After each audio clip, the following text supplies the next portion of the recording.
Eto na mga kapatid, Nanay Christy Fermin, good morning to you. Punta po tayo sa Balitang Entertainment.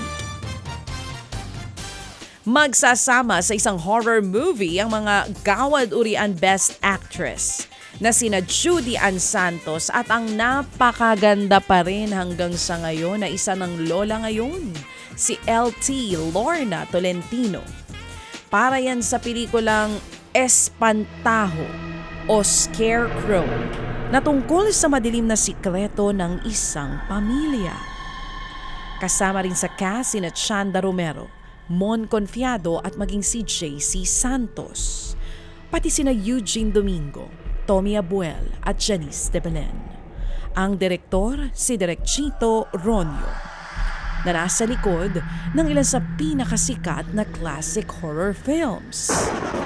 Wala pang anunsyo kung kailan ipalalabas ang Espantajo.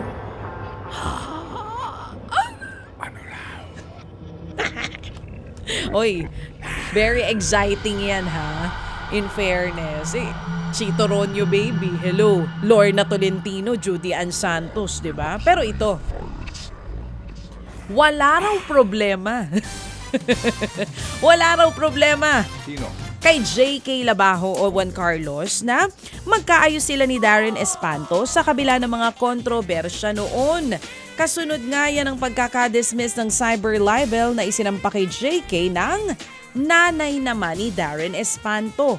Hindi na idinetalye pa ni Juan Carlos ang issue. Giit niya, ayaw na niyang magpa-apekto at focus na lamang siya ngayon sa mga bagay na kaya niyang kontrolin. Dagdag pa ni Juan Carlos, walang problema sa kanya kung magkakaroon sila soon ng project ni Darren.